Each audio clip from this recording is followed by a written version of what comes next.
de un sistema real o complejo. Sistemas de segundo orden. Para este caso, este sistema tiene dos polos y está representado mediante ecuaciones diferenciales de segundo orden. Los sistemas de segundo orden son fundamentales en el análisis de sistemas dinámicos debido a su capacidad para modelar diversos fenómenos y de ingeniería, como por ejemplo sistemas mecánicos, sistemas eléctricos y control de motores. Terminando con la exposición, hablaré ahora acerca de las conclusiones de la dinámica de sistemas. Y es que la dinámica de sistemas es una herramienta muy esencial para poder representar el comportamiento de los sistemas complejos, ya que en este mundo en el que vivimos faltan muchas cosas por conocer, de observar, de analizar, y lo cual esta herramienta nos permite más o menos entender dichos fenómenos. Eso sería todo por mi parte, gracias.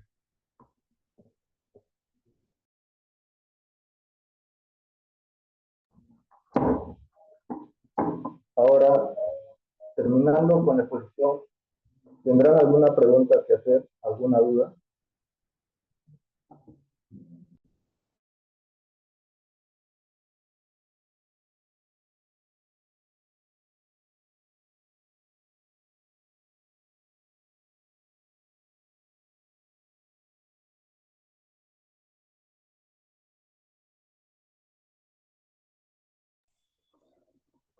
Parece que estamos en una época de enfriamiento. Bueno, si no hay preguntas, yo tengo algunas preguntas. Epson, en lo que han visto,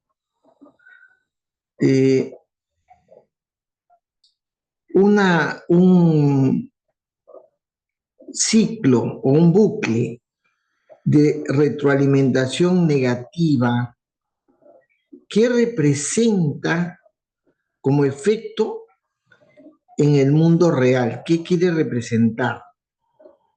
¿Qué cosa está, digamos, generando en el modelo que se asemeja al mundo real? Un bucle de retroalimentación negativa.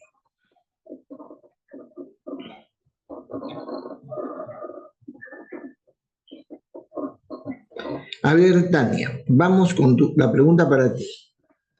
A ver, yo tengo otra pregunta para ti. Un tema como este, si hay otros parecidos a este, acá estamos hablando de un ámbito del desarrollo, de la manera como se aplica la ingeniería de sistemas. Es como modelando sistemas dinámicos. Lo que es importante saber es cómo esto se utiliza en los diferentes ámbitos, mostrando ejemplos. Si la forma de modelar son con diagramas causales, mostrando, digamos, modelos causales que representen fenómenos que se han estudiado en la que se ha aplicado la dinámica de sistemas. Eso debió abundar, digamos, para poder tener una ilustración clara de ese uso, ¿no? Pero bueno, yo tengo acá algunas preguntitas que al mirar el trabajo me pareció. Tania, ¿en qué campo se usa más la dinámica de sistemas hoy en día? Campo profesional se refiere, en verdad. O sea, ¿en qué campo se aplica? No sé lo que es. ¿En qué se aplica? Yo cuando digo en qué se aplica la ingeniería de sistemas, perdón, la ingeniería civil, yo te respondería, si alguien me pregunta, ¿no? ¿En qué se aplica la ingeniería civil? Yo diría en la construcción de puentes, en la construcción de edificios, en la construcción de ductos, en fin, ¿no? Yo te pregunto, ¿en qué se aplica, en qué ámbito se aplica hoy en día la dinámica de sistema más? ¿En qué más se aplica? En lo que es la ayuda para la simulación y el entendimiento para los fenómenos actuales. Puede ser en empresas, organizaciones. Por ejemplo, una organización que tenga defectos porque su producción está baja. Tú puedes usar diagramas para ver cuál es la fuente, simular y plantear estrategias para una resolución de ese problema. Escúchame. No sé si me escuchas la pregunta. Si no me escuchan bien, no sé si me escuchan bien. André, ¿me escuchas bien? ¿Me escucha bien? Sé que estás en otra cosa. ¿Me Sí, escuchas bien? profesor. Se escucha, o sea, se le estaba escuchando, se le veía cómo se movía sus labios, pero no se escuchaba. Ya luego regresó el audio. A ver, un ratito. Un ratito. No está bien, mi audio está muy bien. Bien, otra vez, Tania, creo que no me has escuchado bien la pregunta. ¿Qué cosa es lo que te he preguntado? ¿En qué se aplica la dinámica de sistemas? ¿En qué ámbito se aplica la dinámica de sistemas? Hoy en día, no cómo se aplica, no, sino en qué ámbitos.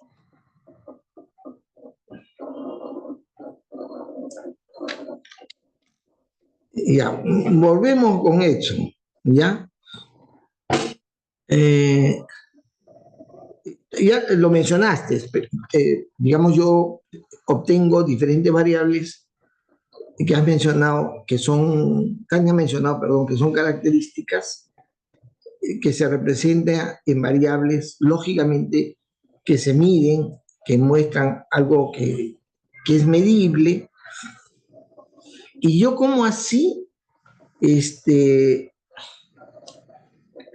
caracterizo las diferentes relaciones que hay entre esas variables características. ¿Cuáles son las tipologías de relación que se dan cuando yo relaciono e integrando esa relación entre las diferentes variables características Epson?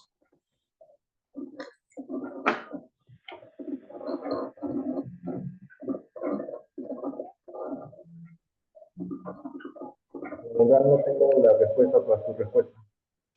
Bien. Vamos a Tania otra vez, entonces.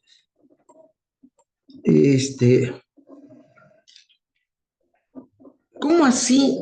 Cuando yo modelo, la dinámica de sistemas permite obtener resultados que pueden mostrar comportamientos distintos.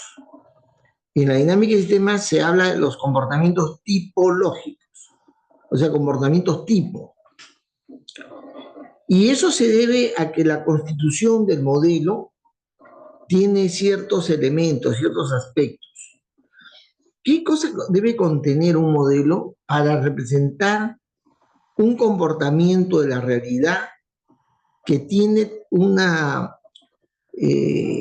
digamos, una gráfica sigmoidal, un sigmoide, tipo S, digamos, así le llaman tipo S?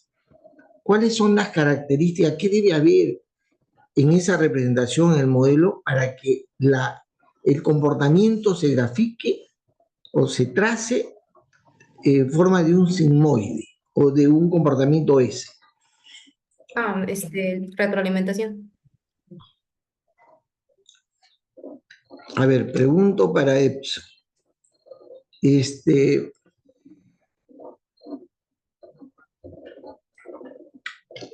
¿Por qué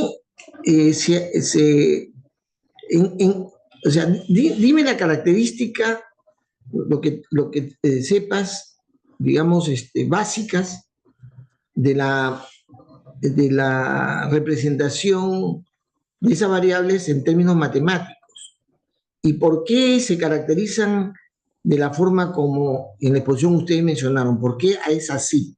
¿Por qué representa matemáticamente la manera que ustedes lo han mencionado?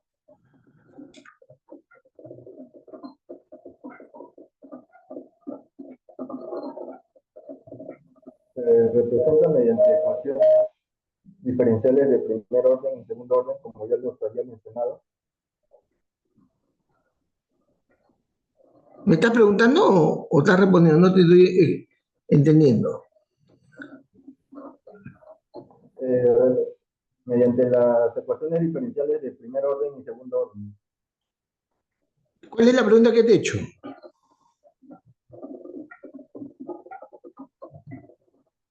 ¿Cómo, profesor? ¿Qué pregunta te he hecho?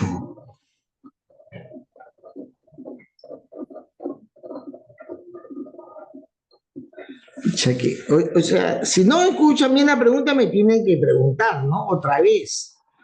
Pero me van a responder algo que no tiene sentido ni hablar, ¿no? ¿Qué condiciones, digamos, fundamentales para que sea una buena representación causal tiene como requisito los diagramas causales Tania?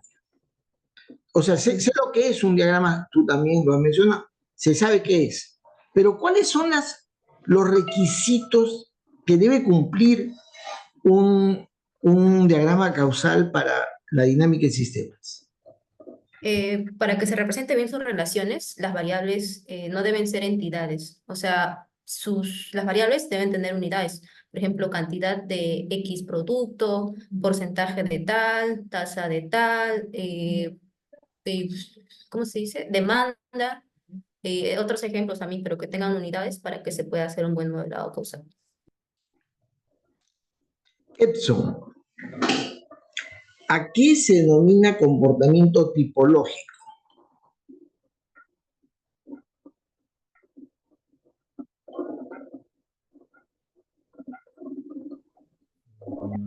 No sé, profesor. Bien, muchas gracias. Yo quiero saber cuál es vuestra fuente, Tania. ¿A qué fuentes ha recurrido para poder armar este trabajo? Hemos encontrado varios PDFs, algunos de universidades, algunas presentaciones de profesores también, pero de otras universidades. Me ha gustado un PDF, de hecho, que estaba en inglés. No sé si lo puedo compartir. Claro que sí. Por acá está.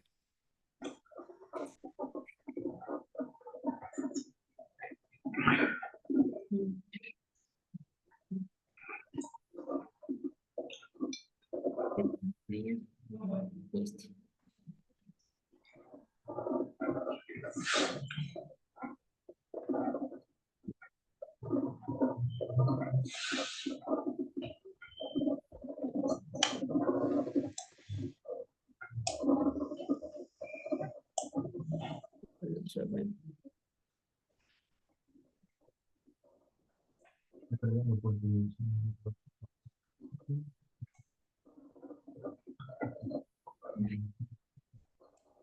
Ah, este es. Ah,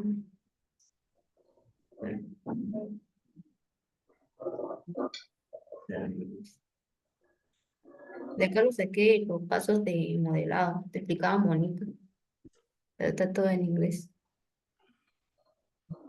Acá también te dan, ¿no? Porque la simulación es esencial. Algunos factores histográficos también, pero los pasé porque no me gusta la historia.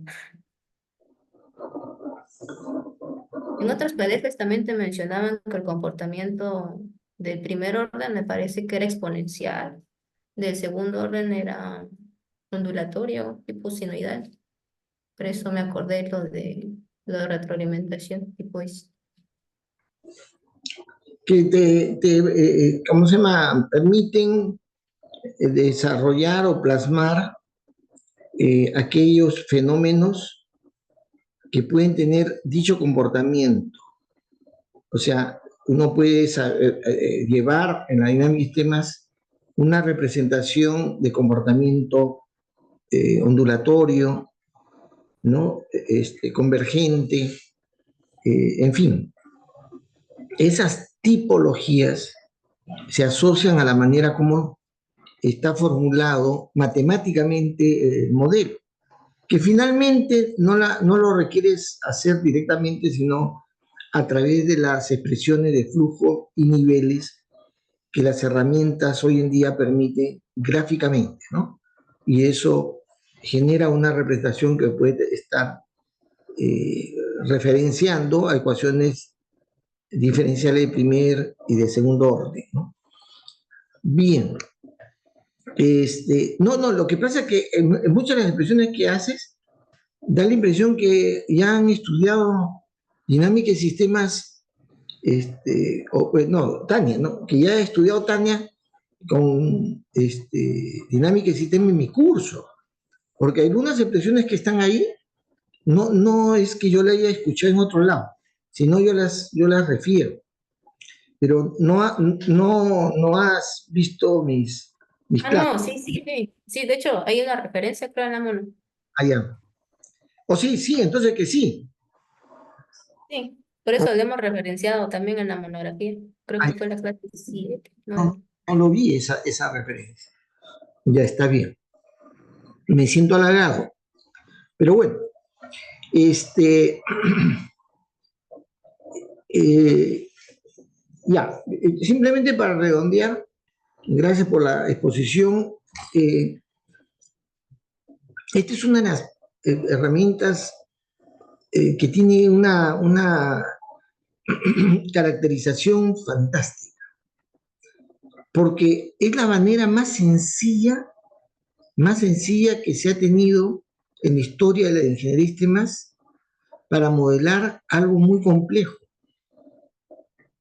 Porque eso de relacionar variables con una condición de causalidad, con las reglas que lo han explicado, que hasta un niñito lo puede hacer. Si esto aumenta, esto también aumenta, ¿no? Si yo me levanto la voz, mi mamá más se molesta, ¿no? Si yo eh, bajo la voz, mi mamá no tiene ganas de pegarme, ¿no? En fin, la relación de la realidad es una relación causal que cualquier personaje en el mundo podría bien poder entender, y llevar a esa representación fue una genialidad, porque la complejidad dinámica es una complejidad que genera una necesidad de expresar cambios sobre cambios que son producto de cambios. ¿Qué cosa es una ecuación diferencial? ¿Qué cosa es una ecuación diferencial? Lo han visto en matemáticas, me imagino. Es la indicación de una variación respecto a otra variación, ¿no? Diferencial de X respecto a Y, a la diferencial de Y, ¿no? Si el tiempo cambia, si el diferencial de T en un tiempo, ¿no? Si el tiempo cambia de 0 a 1, ¿cuánto es la variación del espacio? ¿Cuánto es la variación del espacio de 0 a 1? ¿No? Esa variación del espacio respecto al tiempo que transcurre algo que se mueve, ¿cómo se llama? ¿Cómo se llama eso, Exo?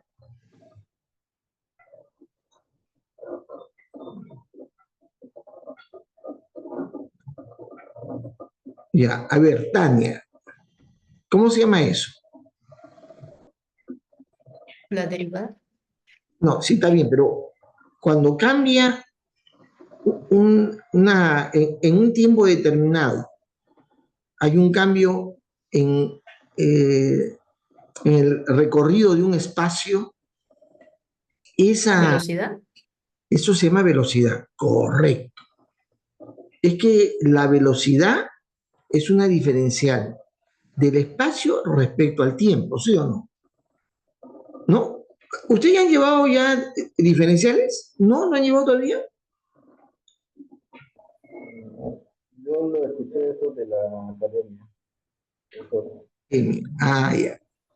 Entonces, la secuenciación diferencial es muy simple, pero, digamos, para ciertos aspectos, perdón un segundito.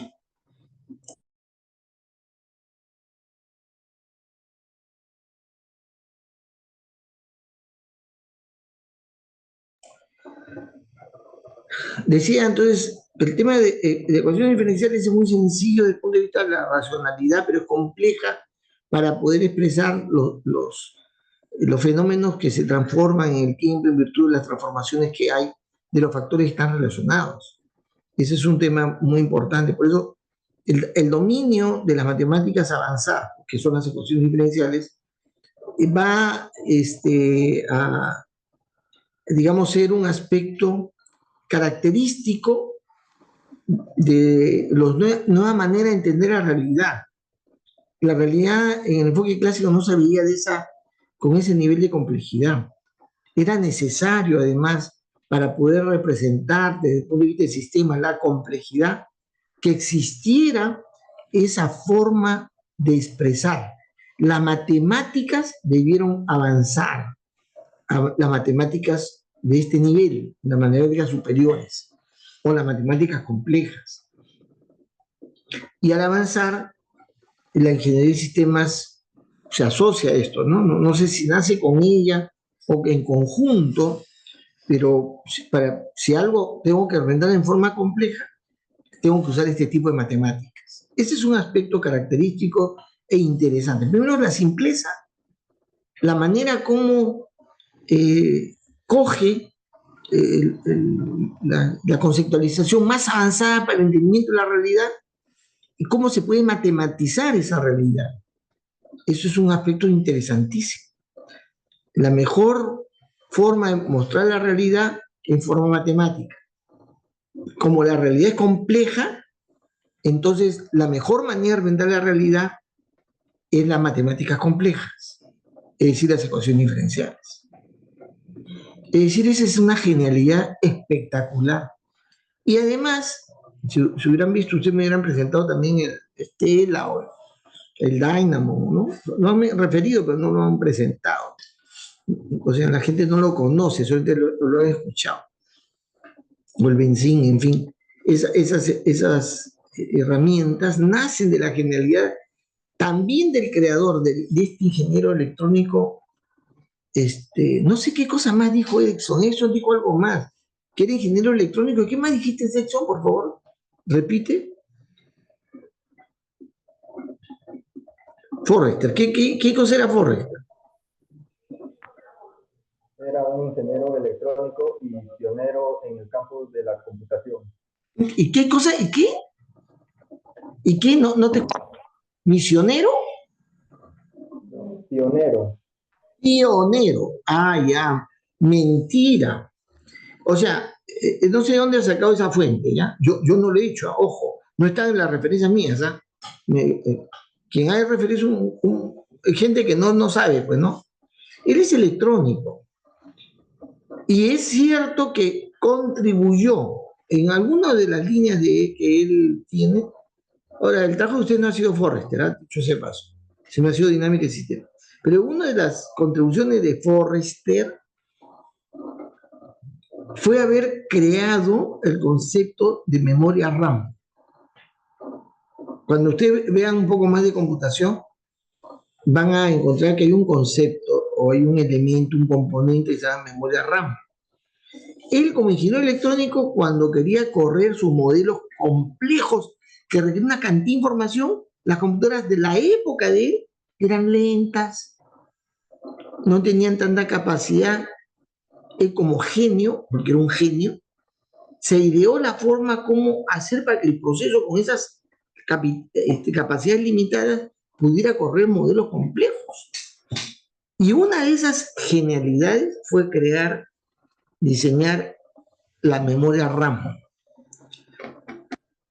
Por eso lo de computación, algunos, los que desconocen, los ignorantes de computación, porque de computación hay gente ignorante también, que sabe hacer código, pero que no sabe bien las cosas, la historia, lo adoran a Forrest y lo quieren asociar a la computación. No, él usó la computadora, es correcto, y la mejoró en su garaje, donde tenía, él desarrollaba cosas interesantísimas.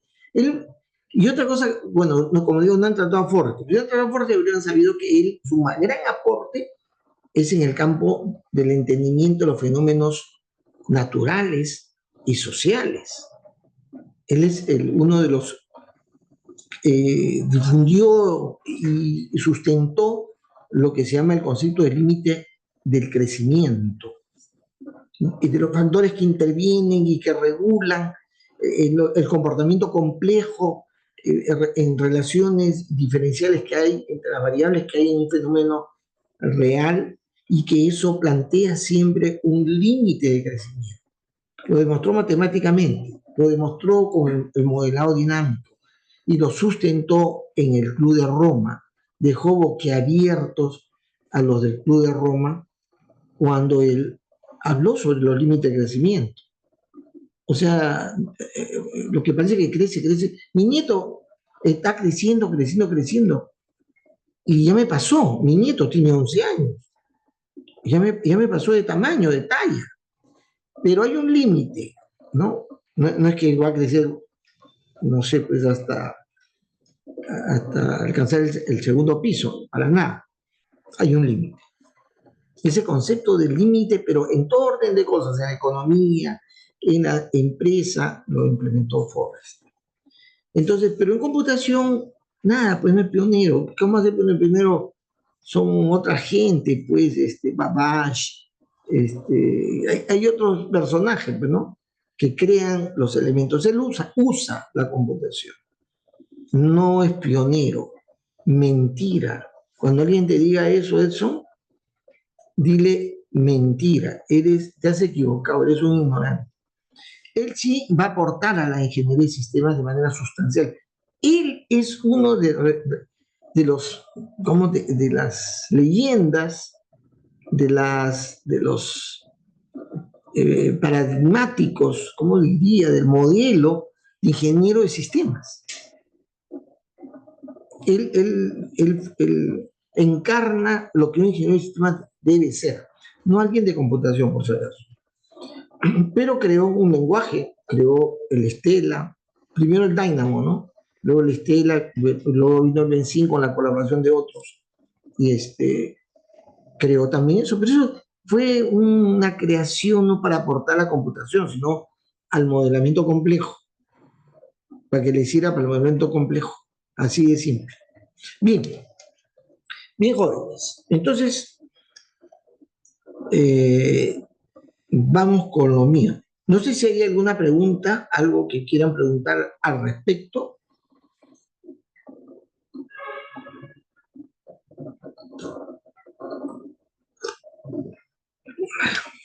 Disculpen que de rato en rato tome mi brebaje. Este proceso, espero no vayan a contar, esto es un secreto. Deseo volver a lo presencial. No porque me estén criticando, me estén maleteando, no. Yo deseo tener una mayor interacción con los estudiantes, con otros docentes, que desde mi casa no lo puedo hacer. Estoy tratando de recuperarme así en lo que sea posible. Parece todavía el ciclo que viene no, pero el subsiguiente sí, de tal manera que sí. Usted llega a Dinámica y Sistema y por la mala suerte se matriculan conmigo, y ya Tania, me parece que Tania es la que ha visto mis grabaciones, ya tiene ventaja ya, pero los hago sufrir a mis estudiantes. Pero quiero estar ahí para verles la cara, no solamente verlos así en sus cámaras, ¿no? Bien, entonces, a ver, disculpen, vamos a continuar lo que estábamos hablando ayer.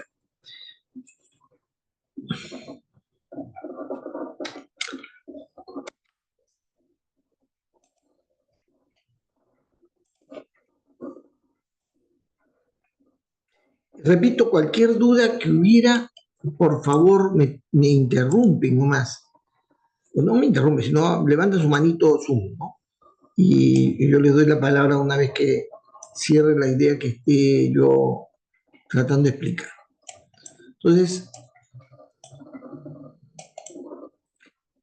Hablábamos de que en el Perú, ya llegamos a esta circunstancia del Perú, que llega la dinámica, la ingeniería de sistemas al Perú, ¿no? La dinámica, también cuando llega al Perú la ingeniería de sistemas, también llega con dinámica de sistemas, te paso a la voz. Fíjense, cuando se crea la carrera, ahora les voy a enseñar, existe el curso de dinámica de sistemas y no existe el curso de teoría de sistemas, porque la carrera de ingeniería de sistemas no de ciencia de sistemas.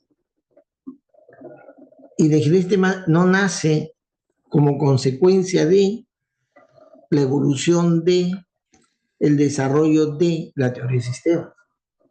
Porque la ingeniería de sistemas no es un producto de la teoría de sistemas, es un producto de la interdisciplina y del modelado matemático. De eso es hija la ingeniería de sistemas, no de la teoría de sistemas.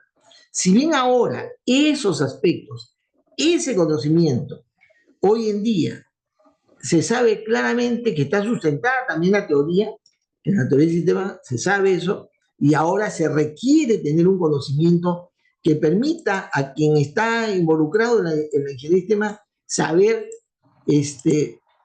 cómo se relaciona con ese basamento científico. No es que tengamos que decir que se dio primero la teoría de sistemas y luego la ingeniería de sistemas, no. Bueno, en el Perú llega en los 60, cuando gente se va de la universidad, especialmente los ingenieros mecánicos, se van al extranjero a hacer su posgrado, se van a Europa, básicamente a Europa, a estudiar. Uno de ellos, como dijimos, fue el padre del sistema, todavía está vivo, está viejito ya, está cochito, arrugadito ya, su cerebrito está medio malito como el mío, pero está vivo, Augusto Mellado Méndez. Cuando ustedes escuchen una actividad de la universidad que se le invite, vayan. Traten de tocarlo siquiera, de tocarlo. Si no, se hace un selfie a la distancia, no importa. Pero eso es un dato histórico. Él se va a ir pronto. Yo pensé que se iba a ir antes que yo, pero no, todavía se mantiene. Y la genialidad de Augusto Mellado es increíble. Como digo, ahora está viejito, así que no esperen demasiado en cuanto a lo que diga, ¿no? Pero es un pata que en su momento causó un impacto y se le asigna a él este impulso y la creación de la ingeniería de sistemas en el Perú. Y decía, él viene impactado, impresionado de Europa y de Estados Unidos por el avance de la matematización, del abordamiento de lo complejo, de las interdisciplinas, en fin. Y él hace su posgrado de investigación operativa. Entonces viene con todo el bagaje, y la investigación operativa, como ya les he mencionado, es prima hermana de la ingeniería de sistemas, o hermana de la ingeniería de sistemas, la investigación operativa. Es decir, ¿por qué? ¿De qué trata la investigación operativa? De modelar fenómenos complejos. Es decir, ¿por qué se llama investigación operativa y no ingeniería de sistemas? No lo sé. Ese nombre se lo dieron porque apareció más bien la investigación operativa en Europa, en Inglaterra, ahí apareció. Y ellos le llamaron investigación. ¿Por qué? Porque se empezó a aplicar en las operaciones militares para poder resolver problemas complejos. Y por eso se llamó investigación operativa. Debió haberse llamado, no tengo el rastro, pero debió haberse llamado investigación de operaciones militares. En algunas fuentes ustedes van a ver que no aparece como investigación operativa, sino como investigación de operaciones. Y no está, le han cortado militares. Así aparece en el mundo militar. Y posteriormente se amplía la investigación operativa en todos los campos. Y hoy en día, así como en ingeniería de sistemas, el campo donde más se aplica, Tania, es en el campo de los sistemas sociales y organizacionales, donde más se aplica, ¿ya? En esos campos. Es muy importante ese despliegue, porque sale la dinámica y sistema del campo de la industria, de los procesos industriales y procesos químicos, y va trasladándote a otras materias y llega finalmente al campo social y organizacional, donde tiene su mejores frutos, digamos, mejores resultados. Bueno, Augusto Mellado crea la carrera de Ingeniería de Sistemas, crea la Ingeniería de Sistemas, se empapa de lo que constituye ello y formula una propuesta y se la acepta en el año 1969, si no me equivoco. Es decir, se crea la carrera en el año 1969, formalmente, pero se implementa para llevarse adelante la formación de ingeniero de sistemas el año 1974. Es la primera vez que se dicta a grupos de ingresantes, recién ingresan estudiantes para estudiar ingeniería de sistemas en el año 1900. Pero no es que en ese año se crea, porque ¿cómo se va a crear y editar? No, o sea, han tenido que diseñar, pensar qué debe contener, qué profesores deben dictar, en fin, y eso se va a producir antes de que se dicten las clases, ¿no? Y nos referimos a Mario Sabegoyo como rector porque gracias a él también hubo el apoyo, el respaldo para que siga adelante esta carrera, porque eran, ¿cómo se dice?, correligionarios del mismo partido con Augusto Mellado. No hay que odiarlo por eso, no hay que odiarlo por eso. Es un partido que en el Perú mucha gente no tiene lindos recuerdos, pero él pertenece a esa generación de gente que creía en los cambios, que creía en la justicia social, en fin, eso es toda una generación. Bueno, y se tuvo el apoyo de gente bien metida en el campo de la ciencia y de la ingeniería, y acá la referencia que yo tengo es de Pablo Visa, que la Universidad de Columbia estableció los contactos. En esa época no había internet, por si acaso, no había internet, una llamada telefónica costaba un platal para hacerla de un país a otro, era todo era por correspondencia, es decir, con cartas escritas, que ustedes no saben que existía. Jamás ustedes han hecho una carta escrita, ¿no? Bueno, yo sí, si no, no me hubiera enamorado, no se hubieran enamorado de mí. Mi esposa guarda, ahí tengo de recuerdo, las cartas que le escribí, ahora me da roche, pero esas cartas inspiraban mi sentimiento para leer, o sea, que tanta cursilería que yo dije, alguna vez voy a publicarlo, pero ahora que lo he vuelto a leer, he dicho, me habla que roche. O lo voy a hacer una publicación y le voy a decir a mis hijos que lo publiquen cuando yo me muera, para que no tener el roche, ¿no? Una vez muerto ya, póstumo. Las cartas de amor del ingeniero. En esa época todo era por carta. Entonces, esta comunicación no era tan fluida que digamos, ni tan amplia. O sea, uno no escribía largas cosas, pero fue ese contacto tan interesante. Creo que también Augusto Mellado viajó a Estados Unidos y luego también Pablo Vízar vino al Perú porque era peruano y con él más y otros más, ¿no? Esa es la referencia que tengo, pero debieron haber sido muchos que van a diseñar la carrera y por primera vez en América Latina se va a crear una carrera de pregrado en ingeniería de sistemas. Locura que no se entendía. Seguramente los americanos, los europeos han dicho, país sudamericano, pues país, ¿cómo se dice?, subdesarrollado. Esto no es para pregrado, esto es para posgrado. Entonces, pues se les está ocurriendo hacer, habrán pensado que era una tontería. Yo estoy completamente seguro de eso, porque siempre ha sido posgrado, hasta el día de hoy. Hace muy poco, hace solamente 10 años o un poco más, es que han aparecido en esos países carreras de pregrado que se llaman ingeniería de sistema, que son ingeniería de sistema. Porque no se van a poder imaginar que pudiera ser alguien que pudiera tener un gran manejo matemático, el desarrollo de un conocimiento tan amplio para entrar al campo de ingeniería de sistema en pregrado. Pero mucha gente que ha salido de la UNI y de otras universidades en América Latina que sí han hecho ingeniería de sistema, no computación, sino ingeniería de sistema, han demostrado que sí ha tenido un buen resultado. Bueno, decíamos también que el propósito central, que no hay que olvidarse, y esto es palabra de Augusto Meyer, lo voy a poner entre comillas, el estudio de sistemas complejos y la posibilidad de modelar sistemas, en general, sistemas, cualquiera fuera ¿no?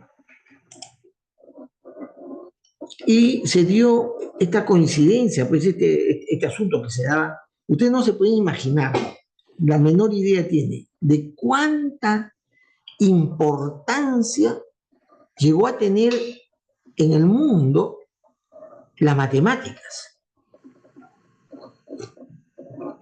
Pues uno quería ser admirado, uno quería tener fama, quería ser alabado, tenía que manejar las matemáticas. La matemática se asociaba a la genialidad, a la genialidad. Una persona que dominaba matemáticas era un genio. Si eras un genio, tenías que saber matemáticas. No podías ser genio si no sabías matemáticas. Así de simple. La genialidad tenía que ver con la capacidad de representar matemáticamente algo. Y ese interés por modelar y matematizar las cosas tuvo mucha pegada, y fueron años que eso era una cosa importante, ¿no? Y aparece por ese hecho la necesidad de hacer cálculos, de calcular, de hacer cálculos. De manera te lleva a eso, es decir, a procesar datos. Eso también fue un factor que llevó a darle mayor importancia a la calculadora, primero a la red de cálculo. Yo estudié computación, yo hablo así en broma, yo estudié computación. O sea, la verdad es que en la ingeniería de sistemas no enseñaba computación, ojo. ¿Qué cosas nos enseñan? A ver, creo que se les ha enseñado. Acá les voy a mostrar, presten atención, está grabándose, mi primera computadora, ¿ya? Usted no va a encontrar una computadora más antigua que esta, ¿ya? ¿Ya? ¿Están atentos? Miren bien, ahí está la computadora. Esa es mi computadora. ¿Qué se llama esto? Regla de cálculo. Ustedes pueden buscar en internet, ¿eh?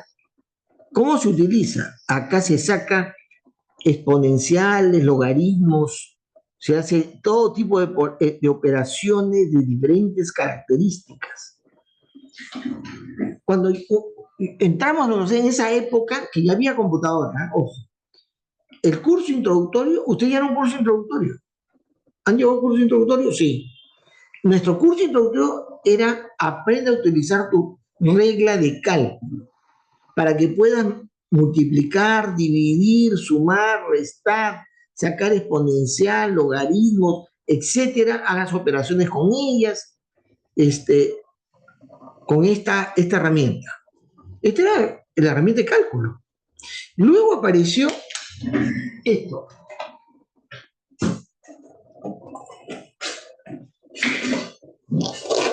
Presten atención, no se distraigan. Ahí está llegando. Esto fue una de las primeras, se llamaba calculadora. Funciona, fíjense, en esa época, la forma como el instrumento de energía que se utilizaba era, que no lo puedo abrir, era estos artefactos, los originales, van a darse cuenta si son antiguos cuando ustedes ven donde se pone la energía, van a ver esto. ¿Qué es esto? Es un plus para baterías, para la batería, no para la pila. El concepto de pila viene después. Bueno, cuando surge la ingeniería de sistema, hay un gran interés para matematizar y hacer cálculos y procesar los modelos. Para eso se utilizan los instrumentos computacionales que van evolucionando la regla de cálculo de la calculadora. Ahora, esta es una calculadora ya de segunda generación. segunda generación, porque las de primera generación eran ladrillos, del tamaño de un ladrillo gigantesco, en la cual las baterías eran baterías especiales, ¿no? Que tenías que cargar llevándolo quizás con un carrito porque pesaban. Y luego aparecieron estas con circuitos con la microminiaturización, decimos la tecnología. La microminiaturización generó este tipo de tabletas que podían entrar en una calculadora, que ya estaban siendo utilizadas para las computadoras modernas. Cuando uno caminaba en la calle, para que sepan que eras ingeniero, ponías tu regla de cálculo acá. O sea, pana. O sea, entonces la gente decía, es ingeniero o es estudiante de ingeniería. Entonces, yo conservo también el estuche, porque cualquiera no tenía estuche, ¿eh? Cualquiera no, tenía que ser un pata pituco. Yo no, porque a mí me lo regalaron. A mí me regalaron, esto me lo regalaron, fue un regalo. ¿Qué lo hubiera podido comprar? No hubiera podido comprar, pero era lo que era necesario.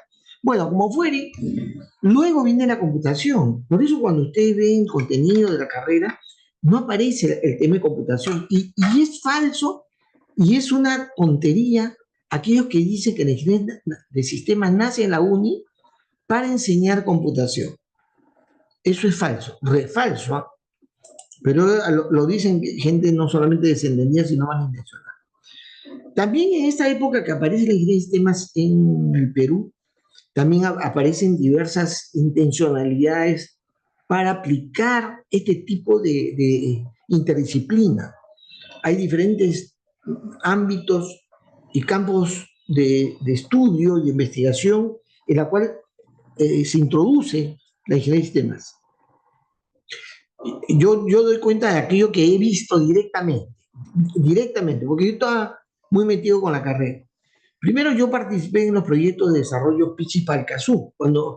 Si ustedes ven la grabación de la primera clase, yo les dije que parte de mi experiencia haber hecho modelos con dinámica de sistemas para el proyecto de colonización de la ceja selva en la zona de Pichis Palcazú. Trabajé ahí. Y en esa época había mucho esfuerzo para llevar la aplicación de sistemas al desarrollo de modelos microrregionales. Los factores económicos, productivos, todo se metía en un modelo y se trataba de desarrollar un modelo para hacer el estudio correspondiente. También en el Ministerio de Agricultura yo me hice amigo del director de la Dirección de Desarrollo Forestal en el Perú.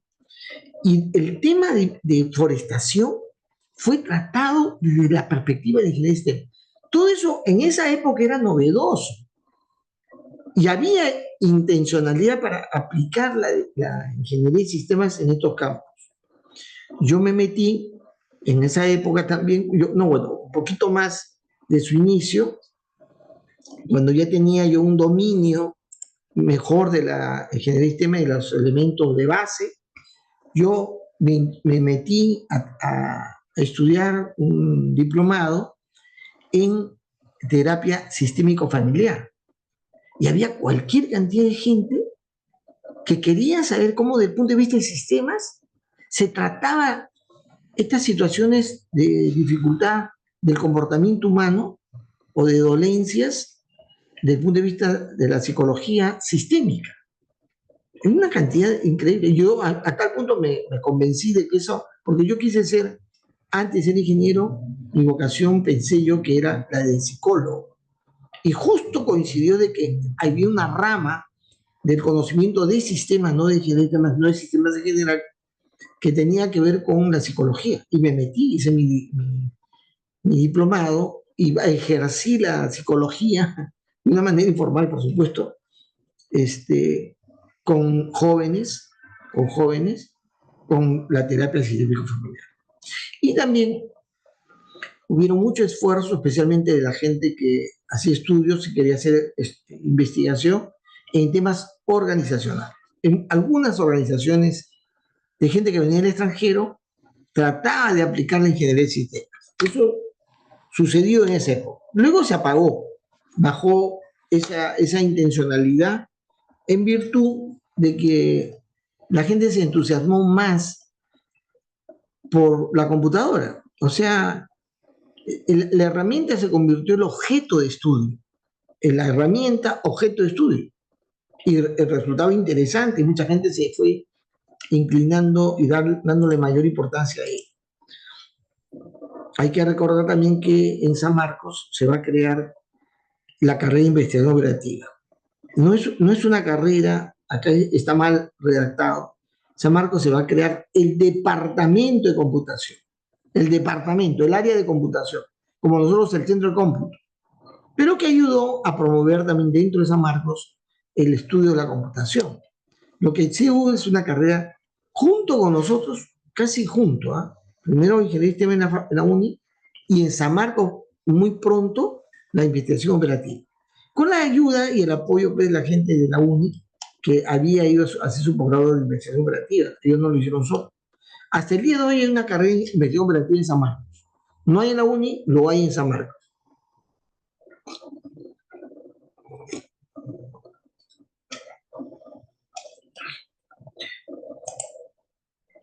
Bueno, ¿cómo este asunto de la computación vale la pena? Y ahora voy yo a mencionarles sobre la computación. Voy a explicarles sobre la computación en Perú. Muy importante saber eso. Para poder saber que hay una distinción. También en los años 60, en la UNI se va a desarrollar un gran interés por la computación. Y fueron los ingenieros mecánicos, justamente, Mellado era mecánico, ingeniero mecánico, los que impulsaron esto. ¿Por qué? Porque sucede que la ingeniería mecánica en esa época tenía que sentarse, o sea, basarse en diseños y formulaciones bastante formales y formuladas con un sustento matemático. Se exigía al ingeniero mecánico dominar mucho la materia. Y por eso en la UNI, los más capos en materia de ciencias básicas, especialmente la matemática, eran los ingenieros mecánicos, los más capos. Es decir, destacaban. Ellos crearon un laboratorio de matemáticas.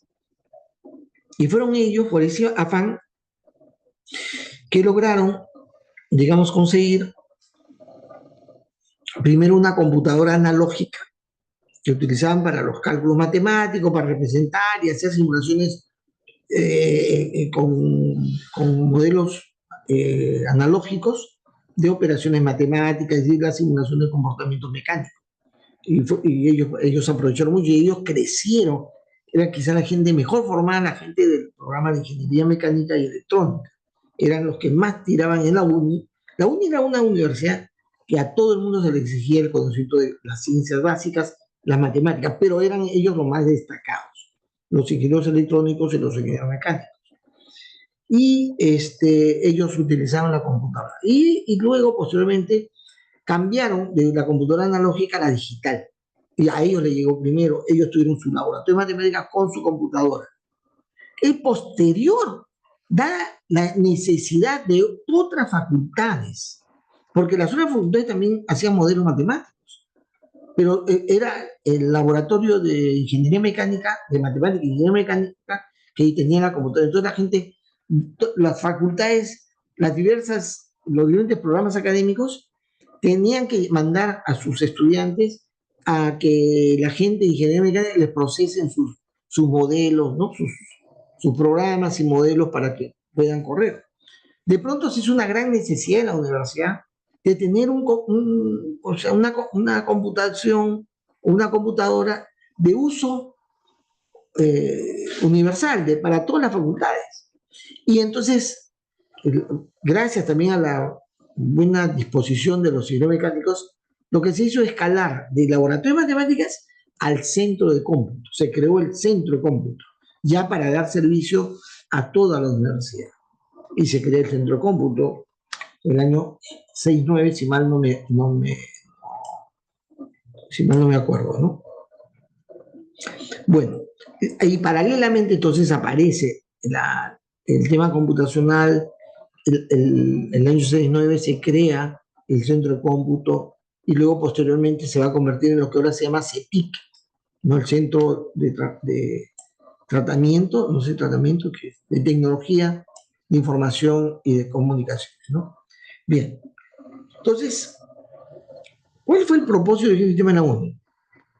Repito, el interés que había entre los ingenieros mecánicos fue resolver problemas complejos interdisciplinariamente, porque ellos venían de sus posgrados viendo esto con herramientas matemáticas, con el modelado, con la simulación. Lógicamente la simulación podría hacerse con un computador o no, con una calculadora, con regla de cálculo, a mano, ¿no? Haciendo tus operaciones, se puede hacer la simulación. Había, o sea, forma de simular. Ustedes no sé si han ido ya al laboratorio de hidráulica. ¿Han ido al laboratorio? ¿Alguien de ustedes ha ido al laboratorio de hidráulica? Bueno, el laboratorio de hidráulica queda un poquito más allá, si se va de la FIS hacia el comedor, un poquito más allá vienen los J, le llaman, los J, los salones grandes J, el pabellón J. Y casi al frente del J está el laboratorio de hidráulica, de ingeniería hidráulica. ¿Qué es lo que se hacía ahí? Se simulaba las olas del mar.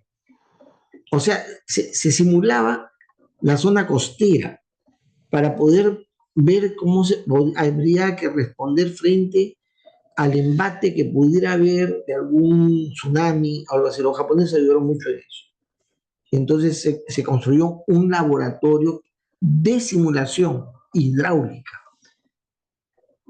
que eran paletas que empujaban el agua en una zona que se hacía como una playita, ¿no? Pero en miniatura, en pequeña, ¿no? Una extensión de 50 metros, digamos, con agua, que posiblemente le echaban salsita para que tenga la consistencia del agua de mar, y hacían la simulación de cómo sería un maremoto, digamos, ¿no?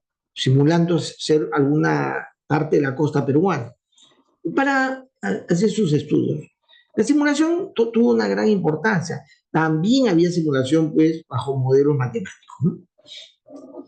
Bueno, pero entonces el producto fue resolver problemas complejos interdisciplinariamente, con herramientas matemáticas, modelos de simulación. Y con el apoyo de la computación, ¿no? O de la computadora. La idea que dice Mellado, que él tenía, era formar integradores y mejoradores de sistemas complejos. Porque yo consideraba que el Perú tenía una necesidad enorme de solucionar problemas que eran bien complejos para su desarrollo, para eliminar la pobreza. Bien,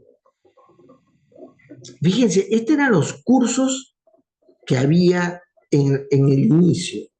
Pero un ratito. Eso es lo que me parecía que había omitido yo. No, ahí está. Fíjense. ¿Cuáles eran los cursos que tenía? Matemáticas 1, 2, 3, 4. Habían 4 matemáticas. O sea, la matemática te perseguía hasta el fin de tu vida. Luego, matemáticas aplicadas 1 y 2. Yo acá no he puesto toda la lista, sino he puesto hasta el tope que sería.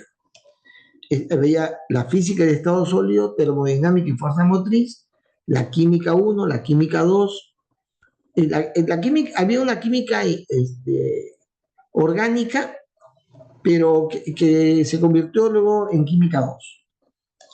Métodos numéricos, circuitos eléctricos y circuitos electrónicos, luego dispositivos electrónicos, había cursos de sociología, de economía, desarrollo económico, ingeniería económica, investigación operativa 1, 2 y 3, método de predicción, teoría de decisiones, dinámica de sistemas, mi curso, ingeniería de sistemas 1, ingeniería de sistemas 2, diseño de experimentos, organización de métodos. Esos eran los cursos. Es decir, acá no había algo que pudiera hacer creer a alguien que lo que iba a estudiar es computación. Además, no existía ese concepto de estudiar computación, no existía. Es una idea que viene ya después. ¿Ya? Sí se estudiaba se hacía un curso que permitía hacer uso del computador. No era estudio de computación, sino de programación, de cómo hacer un programa. El curso era programación digital. ¿Para qué? Para poder formular un programa que permitiera procesar los modelos matemáticos en el computador. ¿Quiénes tenían que estudiar programación digital? Todo el mundo. Todas las carreras era obligatorio estudiar programación digital. No sistemas, no ingeniería de sistemas, no. También ingeniería de sistemas, por supuesto, pero todo el resto. De tal manera que el hecho que en la carrera de ingeniería de sistemas se estudiara programación digital no hacía que esta fuera una carrera para estudiar la computación, para nada. Luego aparecieron los lenguajes algorítmicos gracias a un fenómeno que llegó a la UNI y estuvo más metido en el centro de cómputo, que Dominique Tonnelier, un holandés, no, un francés. El francés Dominique Tonnelier fue el que introdujo en la UNI el estudio de ciertos temas de computación, dándole un marco más consistente, un contenido más sólido, para que en el centro de cómputo se pudiera tener gente que se formara en el campo de la informática, no de la computación, sino de la informática, es decir, el tratamiento de información para las organizaciones. Y luego apareció también prontamente procesamiento de datos, que es el estudio del COBOL, o de un lenguaje para poder llevar adelante procesos sencillos administrativos, que eso eran la planilla, los reportes de inventario, etc. Lo que se creó la carrera de ingeniería de sistemas en el programa, porque así se llamaba, en el programa académico, no eran facultades, sino programas académicos, el programa académico de ingeniería industrial y de sistemas, el año 1974.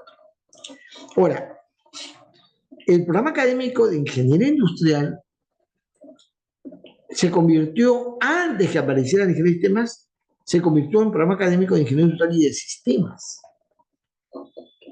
Creo que la idea era de sistemas industriales. No lo sé.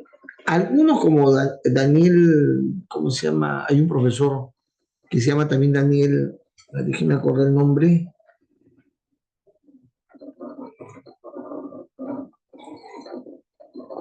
Valdivia. Daniel Valdivia, profesor Daniel Valdivia, él dice que él estudió ingeniería industrial y de sistemas.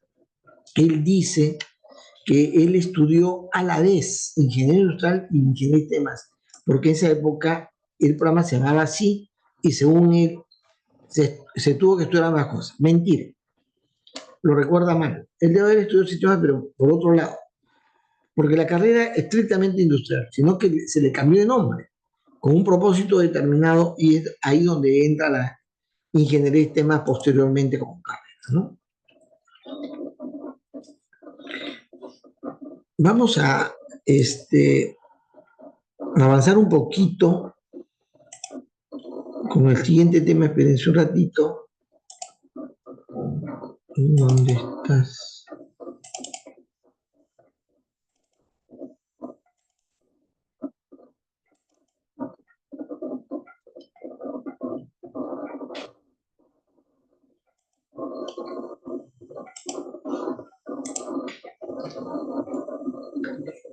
A ver.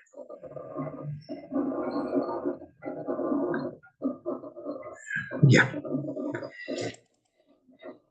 Que es necesario, de todas maneras, entender en este proceso evolutivo el hecho de que en paralelo fue apareciendo también progresivamente y posteriormente más estrictamente lo que denominarse primero en la universidad como informática, que en el mundo real solamente los franceses o sea, tenían esa intención. Los franceses desarrollaron conocimiento de la computadora, su uso, pero pensando en el procesamiento de datos, en el tratamiento de datos para la organización. Y entonces, como fueron los franceses los que nos dieron la mano para avanzar en el conocimiento computacional, en la universidad se va a empezar ese dominio, ese conocimiento de ese campo, como propiamente informática, ¿ya? No se le llama computación. El concepto de computación como disciplina académica va a venir posteriormente. No es en esta época que se va a producir. Pero, digamos, ahí están, sus anales están en esta época, cuando aparece el interés por el uso computacional, ¿no? Bueno, en los 60, varias empresas, las más grandes empresas y también las universidades fueron haciéndose del uso, ya que estaba ya muy anunciado, muy de moda, el uso de la computadora. Y usaron pero escuchen bien, ¿eh? No se vean a quincear. La computadora se tuvo mucho interés en su uso, pero para el procesamiento de datos. Eso fue su uso. En esa época no existía paquete de simulación, no existía. Yo tenía que desarrollar un programa para hacer ese ejercicio de simulación. Lo que la computadora me ayudaba a hacer el procesamiento de los datos. ¿Ya? Su capacidad era, digamos, adecuado para procesar cantidades bastante significativas de datos. Y con esa razón, con ese propósito, es que las organizaciones y la universidad introdujeron computadoras, ¿no? Como yo les he comentado, el laboratorio de matemáticas en el año 64 se inauguró el famoso laboratorio con la primera computadora, un IBM 1620 con 32K de memoria y con el uso de tarjetas perforadas para poder, en esas tarjetas perforadas, codificar los programas, codificar los datos, etcétera, y procesarlos. Y también en ese curso de programación digital que, como les decía, todo el mundo tenía que aprender, lo que se decía era el Fortran 4, ¿no?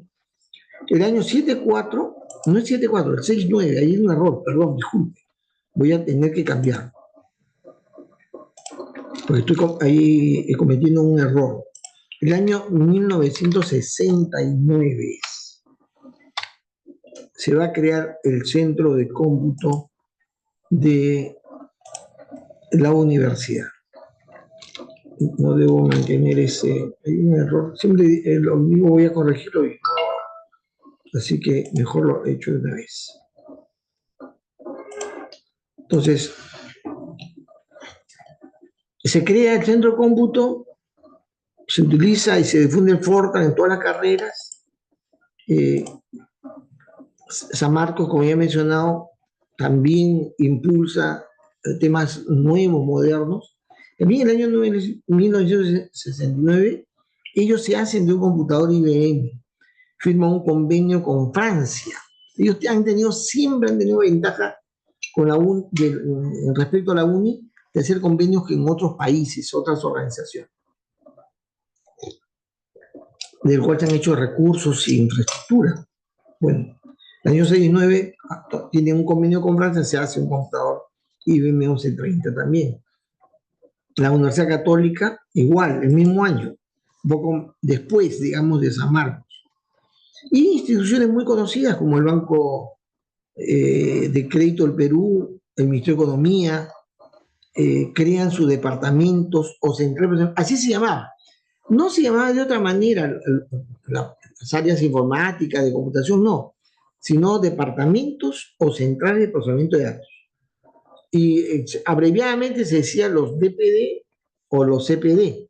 O sea, uno decía, yo trabajo en una institución que tiene su DPD. Ah, qué bonito, qué bacán, te felicito, decía. ¿No? Y estas organizaciones fueron las primeras organizaciones que invirtieron en la compra de las primeras mainframes, o sea, computadoras más grandes, ¿no? Grandes. Las dos empresas principales que vendían computadoras eran la Burroughs y la IBM. ¿Ya? Ellos compitieron acá, pero el mercado en el Perú lo ganó IBM. Entre varias razones, una de ellas fue de que la IBM nos dio un computador que nosotros dijimos se lo vamos a comprar, pero le tiramos cabeza, no le compramos nunca, sino se quedó con nosotros y finalmente ellos lo donaron. Pero a ellos les interesaba que la gente que se hacía profesional, que iba a trabajar en las empresas, se formaran conociendo sus computadoras. Porque su tipo de tecnología no es como era ahora. Ahora uno puede comprar una computadora de una marca, de otra marca, igualito es, ¿no? Unas son de más precio, otras de menos precio, algunas tienen ciertas características y otras distintas, pero son lo mismo, la misma vaina. En esa época no. O sea, una computadora Burroughs tenía tecnología y forma de operarse distinta a la computadora IBM. Y entonces IBM, al ganar espacio en las universidades, pues lo que hizo fue que además en el mercado lo prefería. Entonces, en el Perú, como he mencionado, el conocimiento computacional se asocia a la informática. ¿Qué es la informática? Esto es como la telenovela. Continuará. O sea, vamos a dejarlo para la próxima clase, ¿no? Para explicarles qué es la informática. Y ustedes en menos de una hora van a aprender la computación, no van a necesitar estudiar en ningún otro sitio. Bueno, chicos, gracias por estar el día de hoy conmigo. Nos encontramos la próxima semana.